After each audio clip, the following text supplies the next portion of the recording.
Hello అండి. చలికాలం పిల్లలైతే జలుబు, దగ్గుతో బాధపడుతూనే ఉంటారు. వాళ్ళకైతే ఈరోజు నేను మంచి రెమెడీ అయితే చెప్తానండి. ఇది నా సొంతంగా నేను ఉపయోగించాను పిల్లలకి. నాకు 3 మంత్స్ బేబీ అండి. నేను యూజ్ చేసిన తర్వాత బెటర్ అయింది కాబట్టి చెప్తున్నాను. నేను కూడా ఇది స్టార్టింగ్‌లో యూజ్ చేయాలా? వద్దా? యూజ్ చేస్తే ఏమవుతుందో? చేయకపోతే ఏమవుతుందోనని ఆలోచించి మందులు వేసినా తగ్గక 7 డేస్ పాటు హాస్పిటల్‌లో ఉండి, మళ్ళీ ఇంటికొచ్చిన తర్వాత నేను ఇది వాడాను. వాడిన తర్వాత నాకు చాలా బెటర్ కనిపించింది. సో, అది ఏంటనంటే తమలపాకండి. తమలపాకు మీద కొంచెం అంత విక్స్ చిన్న పిల్లలైతేనేమో బేబీ విక్స్ యూజ్ చేయండి. కొంచెం పెద్ద పిల్లలైతేనేమో విక్స్ వేపో రబ్ ఉంటుంది కదా! అది దాని మీద కొంచెం రాసి మనకి కొంచెం వేడి చూయించాలి స్టవ్ మీద.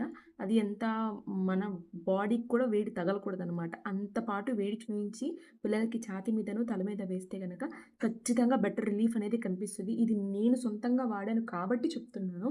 ఎవరికైనా ఇది యూజ్‌ఫుల్ అనుకుంటే యూజ్ చేయండి. అండ్ ఎలా యూజ్ చేయాలో ఒకవేళ ఎవరికైనా అర్థం కాకపోతే గనక నాకు కమెంట్ బాక్స్‌లో కమెంట్ చేస్తే నెక్స్ట్ షార్ట్‌లో అప్‌లోడ్ చేస్తాను. Okay. Thank you guys. By.